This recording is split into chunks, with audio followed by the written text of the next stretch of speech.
Bonjour tout le monde, bienvenue sur une nouvelle vidéo des lectures de Pipin. J'espère que vous allez bien et qu'il fait moins froid chez vous que chez moi parce que c'est encore l'hiver, il n'y a pas de souci. Je suis avec mon café bien chaud pour essayer justement de me réchauffer, mais on est dans le thème puisque je vous fais enfin mon bilan du Cold Winter Challenge. Ça va faire presque 2 mois qu'il est terminé, que je vous n'avais toujours pas tourné le bilan. Et alors c'est vrai que j'ai essayé de l'étirer un peu parce que le Cold Winter il allait de novembre à janvier et il n'y avait pas février d'inclus. Moi j'ai essayé de tirer, de lire un petit peu jusqu'en février parce que entre guillemets pour moi c'était toujours l'hiver. Donc j'avais envie de continuer un peu et vous verrez que je ne vais pas vous gâcher le suspense mais qu'il aurait fallu un mois d'hiver en plus pour que je puisse tout lire. Donc une petite gorgée de café. Et je vais reprendre mon petit carnet pour vous faire le bilan au niveau des menus, des catégories et de ce que j'avais choisi. Alors pour rappel, le Cold Winter Challenge cette année était fait par la chaîne A Book and a Cup et elle avait choisi le thème Voyage en Scandinavie. Le premier menu s'appelait donc tout bêtement Voyage en Scandinavie. Et il fallait, pour la catégorie entre Fika et Hygge, lire famille, douceur, gourmandise, maison, pause et partage. Et alors je vous avais dit au niveau de la vidéo de présentation de ma palle, que j'hésitais entre 2 romans, entre 2 titres de 2 sagas qui me faisaient fortement envie, 2 sagas familiales. La première c'était La Villa aux étoffes et le second c'était Les 7 sœurs. Et je vous avais dit, on verra au niveau du bilan quelle lecture j'aurais fait. Et bien j'ai fait les 2. Contre toute attente, j'avais réservé en fait pour la petite histoire, la villa aux 7 sœurs, oui, bien sûr, tout à fait, et voilà, à nouveau, une nouvelle saga, un nouveau roman. Donc cette vidéo commence bien, je commence par dire n'importe quoi. Je voulais dire que j'avais réservé les 7 sœurs, et que la réservation était longue à attendre parce qu'il y avait déjà beaucoup de personnes avant moi, et que je ne devais pas l'avoir avant au moins janvier. Je me suis dit, oups, ça c'est un coup, est-ce que je passe à côté de cette catégorie parce que la personne, si elle a du retard, peut-être que je ne pourrai pas le lire à temps. Donc, j'ai trouvé La Villa aux étoffes et je me suis lancée dans cette lecture en me disant, au moins, je validerai ma catégorie. Et à peine avais-je fini La Villa aux étoffes que finalement les 7 sœurs étaient libres en réservation. Et ben voilà, j'ai enchaîné les 2. Alors, si je commence par La Villa aux étoffes, j'ai adoré, parce que j'adore cette saga, elle est fabuleuse, et j'ai fortement envie de lire, je vous avouerai, le tome 4, peut-être pour le printemps, parce que la couverture est fleurie, mais patapouf. Donc pas sûre de pouvoir le lire pour le printemps, c'est pourquoi d'ailleurs je ne l'ai pas mis dans la vidéo de présentation du printemps, même s'il me faisait fortement envie, et peut-être aussi parce que je l'avais oublié, mais chut, on va rien dire. Et sinon, pour les 7 sœurs, j'étais au niveau du tome 2, et on allait au niveau de la Norvège. Donc c'était parfait pour les pays scandinaves et pour un pays assez froid et hivernal pour le Cold Winter. J'ai bien aimé aussi, même si je exactement le même schéma narratif que pour le premier. Je ne sais pas si le troisième va être exactement avec le même schéma narratif. Ce sera la surprise parce que dans tous les cas, l'une comme l'autre des sagas, j'ai envie de les continuer. Pourquoi pas les terminer cette année, mais au niveau de La Villa aux étoffes, c'est tellement des gros pavés que je suis pas sûre. Et au niveau de la saga des 7 sœurs, il m'en reste encore beaucoup, donc pas sûre non plus. Mais dans tous les cas, 2 très belles lectures. Ensuite, c'était la catégorie Yule, avec solstice, célébration, temps anciens, être magique ou pratiquant la magie, et feu. Et j'avais décidé de mettre Mage Fae, Facochèvre et Cappuccino, le tome 2 des héritiers de l'Apocalypse de Maria J. Romale. Et je l'ai lu. Oui, j'ai enfin avancé la saga. Maintenant, j'en suis donc au tome 3 qu'il faut que je lise pour cette année parce que normalement, le prochain va sortir en 2025. Et on va éviter d'être aussi en retard que pour Changelings, parce que je ne sais pas s'il va y avoir 4 ou 5 tomes, l'autrice non plus ne le sait pas, mais en attendant, le tome 2 était très chouette, très mignon, très drôle, toujours bourré d'action, d'humour, et ce soupçon de magie et de romance qui match vraiment bien, et cette fin, heureusement que j'ai le tome 3, parce que franchement, c'était pas gentil, Maria, pas gentil du tout, mais elle avait prévenu, donc j'ai le tome 3 en prévision. Ensuite, nous avions la catégorie Julupuki, avec secrets, peurs, animaux, métamorphoses, sacrifices et cadeaux en mots-clés. Et pour celle-ci, j'avais choisi de lire Colima. Je vous mets la photo en incrustation parce que je l'avais en physique, parce que je l'avais trouvé en boîte à livres, mais depuis je ne l'ai plus. Je l'ai remis en boîte à livres parce que donc ça y est, je l'ai lu et j'ai pas accroché vraiment. Fort dommage parce que c'est le tome 2 de la saga avec le même enquêteur qui était dans le tome 1, Enfant 44, et j'avais bien aimé Enfant 44. Mais Colima, on sent que c'est un tome de transition vers le tome 3 qui va certainement bouger plus que le tome 2 qui était archi plat. Et qui, je trouve également, ne porte pas bien son nom parce que Colima, c'est le nom du goulag russe où je pensais que la quasi-totalité, si ce n'est l'entièreté du livre, allait se passer dans ce goulag. Et si on y passe 2 chapitres, en plein milieu du livre, c'est tout. Mince. Dommage, double dommage. Ça m'a pas emballé plus que ça, c'est pourquoi je l'ai remis en boîte à livres en espérant qu'il fasse plus voyager quelqu'un que moi. Ensuite, nous avons Allons au sauna, avec humour, histoire courte, tradition, amitié et équilibre. J'avais choisi le mot-clé histoire courte avec Mississippi, au-delà des couleurs de Jean-Luc Conessa, et comme vous pouvez le voir, il est tout petit, parfait pour cette catégorie. Et je l'ai lu et j'ai trouvé ça vraiment bien. Très très chouette. Cette histoire qui est dans le passé historique sur la traite des esclaves aux États-Unis, mais avec un brin de fantastique, un petit peu futuriste, que je ne peux pas vous dévoiler parce qu'il est très court, donc je vous dévoilerai la moitié de l'intrigue, mais en tout cas, qui était très chouette. Moi j'ai bien aimé la description de ces personnages avec cette histoire, une vieille femme vraiment attachante, et ce brin un petit peu fantastique, comme je vous dis derrière, qui matchait vraiment bien, très intéressant, et presque dommage qu'il soit aussi court, parce qu'on était vraiment bien dedans. La catégorie suivante, c'était jusqu'au cercle polaire, où il fallait finir une série, ou alors utiliser les mots-clés nuit, isolement, aventure, exploration ou pays scandinave. Et moi j'avais choisi de lire Solac, parce que il est couverture froide et magnifique à souhait. C'est de Caroline Hinault et c'est publié au Rouergue Noir. Et j'ai adoré cette lecture. Tellement atypique, parce que la plume, j'ai jamais rien lu de pareil. Elle est brute de décoffrage, à souhait. Elle est incisive, tranchante, glaçante. Et on se rend compte que c'est un personnage qui parle à la première personne du singulier, donc c'est pour ça que la plume est si brute, c'est parce que c'est le ressenti pur du personnage vis-à-vis d'une situation improbable. Parce qu'on est sur un groupe de scientifiques et de militaires qui est aux confins du cercle polaire arctique, et un de leurs membres d'équipe va mettre fin à ses jours, et ils vont donc devoir le remplacer. Sauf que quand le remplaçant arrive, personne n'a envie de le prendre dans leur équipe parce qu'ils se demandent qu'est-ce qu'il fabrique là. C'est un petit gamin tout chétif, tout frêle, qui n'a absolument pas le profil ni scientifique ni de l'armée. Et ils se demandent bien qu'est-ce qu'il fabrique ici et en quoi il va bien réussir à les aider, perdu seul au milieu de la banquise, dans le froid polaire et dans les 6 mois de nuit qui vont arriver. Et évidemment, on va passer sur quelque chose d'assez noir derrière qui m'a enchantée, avec un final magique, merveilleux, et comme je vous dis, une plume brute, incroyable.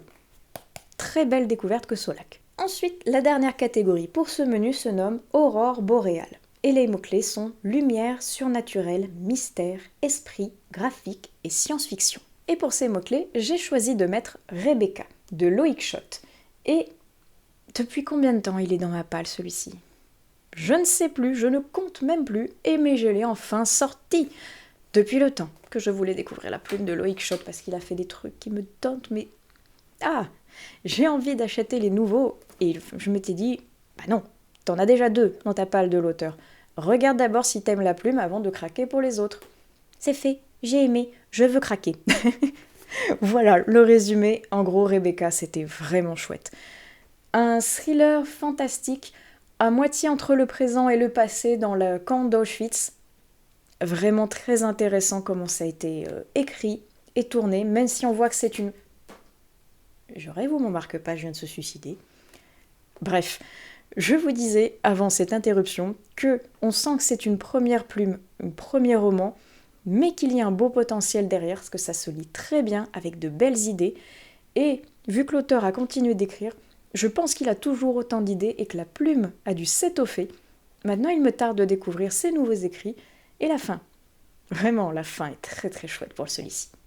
Je vous confirme, il était bien tombé. Le second menu se nommait Féerie des fêtes et la première catégorie était Deck the Halls avec une couverture verte et ou rouge. Et pour celui-ci, alors il n'était pas prévu initialement, mais j'ai finalement mis un Anna Swenson parce que la couverture et parce qu'il se passait pendant l'hiver et une partie peut-être pendant Noël. Le combo gagnant. Et parce que comme ça, je continue ma saga des Anna Swenson.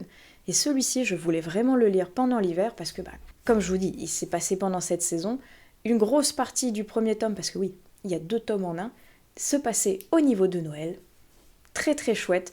J'aime toujours autant et je vais continuer cette saga pour le printemps. Ensuite, Lumières enchantées, avec une couverture qui brille. Et là, j'hésitais entre soit un livre des éditions Twinkle, soit, je ne sais pas si on le voit bien dans le champ, mais il y a La Cité de Laiton qui est juste derrière moi. Et j'hésitais parce que les deux font des couvertures assez shiny, et j'en ai lu aucun. C'est dommage, hein, ça partait bien. Mais finalement, pas avec cette catégorie-ci. Alors, La Cité de Laiton, je me suis dit que finalement, même s'il était shiny, j'avais plutôt envie de le lire pour l'été, parce qu'on va parler de désert, on va parler de pays orientaux, de magie de djinn, tout ça. Ça m'évoque un petit peu plus l'été que l'hiver, finalement. Par contre, celui des éditions Twinkle, j'aurais pu, hein. Franchement, vu tous ceux que j'ai là-haut en retard, j'aurais pu, mais j'ai pas eu le temps d'en sortir un. Et je vous avouerai que j'ai pas eu l'envie de sortir un livre cocooning, parce que les éditions Twinkle, en général, ils font des trucs vraiment agréables à lire. Mais j'ai pas passé un bel hiver. Pour tout vous dire, j'ai pas passé le mois de décembre que j'escomptais, où d'habitude j'aime justement les lectures cocooning au coin du feu. Ça n'a pas été le cas. Donc finalement, j'ai pas eu l'envie de sortir un Twinkle et malheureusement, ça m'a plombé mon petit challenge. Mais ce n'est pas grave, mes Twinkles sortiront bien un autre moment et pourquoi pas pour le prochain Cold Winter. Nous avons ensuite la catégorie S'embrasser sous le gui, où il fallait lire une romance ou une romance de Noël. Et là, j'avais choisi de mettre également un Twinkle, qui était shiny aussi, et qui s'appelait Un Noël à Bleak Hill Castle. Parce qu'il me faisait fortement envie, et qu'il est très beau, et qu'il est pas lu. Encore une année de plus. Je vous ai dit, Twinkle, j'ai pas réussi à les sortir malheureusement, parce que j'avais pas l'envie de lire, malheureusement. C'était pas contre Twinkle ou contre l'autrice, c'était que j'avais pas l'envie de lire. J'ai pas passé un bel hiver, je vous disais. J'ai passé décembre et janvier en luttant. Et c'est pour ça que j'avais voulu étirer le challenge jusqu'à février en me disant le regain de la lecture, le goût va revenir et ça revient petit à petit. Mais plus pour les lectures hivernales, maintenant j'ai envie de changement. J'ai le printemps qui arrive bientôt à nos portes enfin. Et je me dis je vais laisser les lectures hivernales derrière moi et on verra l'an prochain. Donc peut-être que Noël à Bleak Hill Castle sera pour le prochain Cold Winter. En plus, comme il se passe à Noël, j'ai un petit peu moins, j'avoue, envie de le sortir maintenant. On verra, hein, peut-être que je le sortirai finalement sous une subite envie, mais pas pour le Cold Winter de cette année en tout cas. La catégorie suivante se nomme Au coin du feu, et il fallait un livre cocooning ou un livre qui nous réchauffe le cœur et le corps. Et heureusement que j'avais cette catégorie et ce livre pour passer un petit moment cosy dans mon hiver tout pourri, parce qu'il était vraiment chouette. Celui-ci, j'ai pu le lire. Hiver cocooning de Deborah Julianos. Art de vivre, recettes et bien-être. J'aime beaucoup ce que fait cette autrice, qui mixe à la fois des envies, des choses qu'elle fait en hiver, des recettes, des films qu'elle regarde, peu importe, tout ce qu'elle a envie de faire en hiver de manière cocooning, et le tout représenté avec de très jolies illustrations à l'aquarelle. Rien que le livre qui est en espèce de vieux papier un petit peu recyclé, rustique comme ça, me plaît.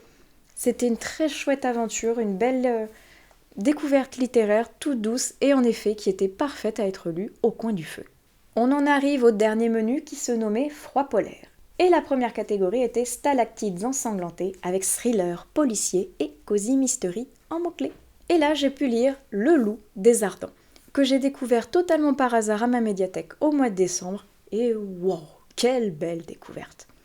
Parfait pour l'hiver parce qu'il se passe pendant un hiver très rude en Sologne et où on a un mix d'un huis clos dans un village coupé du monde à cause justement du mauvais temps et de la neige et où il va y avoir une épidémie qui va se déclencher et où on ne sait pas bien si c'est l'œuvre d'une maladie qui s'est répandue comme ça malheureusement ou s'il y a un petit peu un côté magique, sorcellerie, quelque chose apporté par le malin qui est là derrière et j'aime bien cette balance qu'il y avait entre les deux, un côté un petit peu moyenâgeux comme ça ou une chasse à la sorcière où on se dit qu'il faut un coupable. Peu importe si c'est le bon, peu importe si c'est Dieu, peu importe si c'est un homme, il faut quelqu'un. Ils vont le trouver et c'est pas grave si c'est pas le bon. Très très chouette.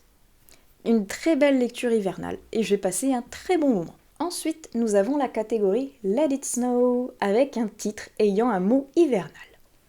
Et j'ai décidé de mettre Les Entraves de l'hiver, que je vous mets juste ici parce que je l'avais en version audio et je l'ai écouté. Alors j'avais pas fait gaffe au début, mais c'est le premier tome d'une quadrilogie, une pour chaque saison, et la première, c'était parfait, c'était l'hiver. C'est mignon, c'est une romance hivernale, on va dire, avec Jack Frost et une jeune femme humaine classique qui va essayer de libérer Jack Frost parce que chaque année, la saison s'éveille et elle doit se réendormir prisonnière jusqu'au prochain éveil de sa saison et pendant les 3 autres, elle doit rester en sommeil. Et Jack Frost, il en a marre de ça. Il n'a pas envie de rester enfermé et il va trouver le soutien auprès de cette jeune fille vers qui il va commencer à avoir quelques sentiments, évidemment. Donc c'était assez mignon, mais c'était assez young adulte également. J'ai passé un bon moment de lecture, mais sans plus, je ne sais pas si j'irai vers les autres saisons spontanément, mais peut-être que ce titre pourrait vous intéresser vous.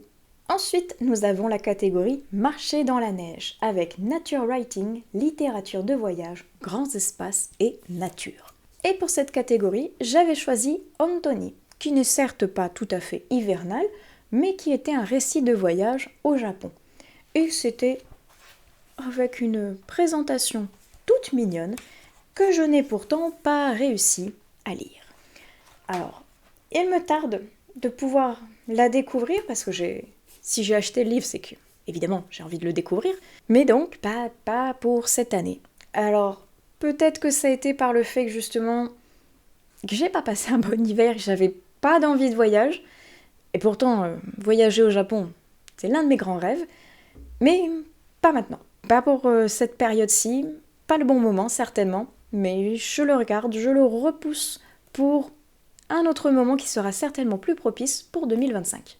Et ensuite, la dernière catégorie du menu et du challenge se nommait La magie de l'hiver, où il fallait être du folklore hivernal, mythologie nordique, contes et légendes de Noël ou de l'hiver. Et alors là, j'avais le livre parfait qui est arrivé dans ma boîte aux lettres pour la période de Noël et le thème, déjà, il est beau, il est shiny, il s'appelle La bibliothèque de Noël.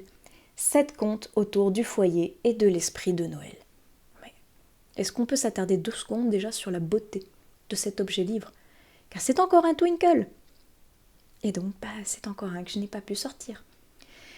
Et zut, parce que pourtant j'avais dit que je n'avais pas encore lu les contes de l'automne et que je ne voulais pas le laisser traîner autant celui-ci. Et loupé. loupé. Bon, il sera là pour le prochain Noël, en espérant qu'il soit meilleur que celui-ci. J'ai hâte pourtant parce qu'il a l'air vraiment chouette. La couverture me donne terriblement envie de me plonger dans ces contes. Mais là, à l'heure où je filme, on est en mars, et donc j'ai pas tout à fait l'esprit de Noël à ma porte, vu que c'est plutôt le printemps que l'ouverture des cadeaux. Mais qu'importe, je vais le garder pour ce Noël-ci, en espérant qu'il soit beaucoup mieux que ce Noël précédent. J'espère. Mais en attendant, donc, vous l'aurez compris que n'ayant pas lu mes Twinkle et pas celui-ci, je n'ai pas validé mon challenge à 100%. Alors oui, il m'en manquait pas beaucoup. On est d'accord, même si un peu triché, comme je vous disais, je l'ai étiré sur février pour essayer de grappiller un petit peu plus d'hiver et de lecture froide et hivernale correspondante à la saison. Et ça n'a pas matché plus que ça. tant pis, hein, franchement j'ai quand même fait de très belles lectures. J'ai d'autres idées de lecture que je vais pouvoir retransposer au niveau du Cold Winter de l'an prochain. Rien n'est oublié, rien n'est perdu. Mais en attendant, le Cold Winter 2024 est terminé. Et j'espère qu'à partir du printemps, ça sera un peu mieux, que mes envies littéraires vont revenir. Parce que là, c'était pas tout à fait ça, comme je vous ai dit, pour cet hiver. Je l'ai subi. Et au niveau de mes lectures, ça s'est un peu ressenti et j'en ai lu beaucoup moins. Peut-être que ça va revenir bien, je l'espère. Mais racontez-moi tout au niveau des commentaires. Est-ce que vous aussi vous avez participé au Cold Winter de cette année? Et si oui, qu'est-ce que vous avez lu? Est-ce que ça vous a plu? Et est-ce que vous l'avez validé à 100%? Peut-être que vous êtes comme moi, que vous adorez faire des pales et ne pas les suivre. Mais en tout cas, moi j'ai passé quand même un excellent moment et merci à Alice de la chaîne A Book and a Cup pour cette très belle édition. Et j'ai déjà hâte de pouvoir découvrir celle pour l'an prochain. Je vais clore cette vidéo ici, j'espère qu'elle vous aura plu et que vous aurez passé un bon moment. Quant à moi, je vais aller la monter avec toujours mon petit café, qui est peut-être un peu froid maintenant, mais qu'importe. J'espère donc que ça vous aura plu, je vous souhaite d'excellentes prochaines lectures et on se retrouve pour une prochaine vidéo des lectures de Pipin. Allez, ciao. Oui, il est froid.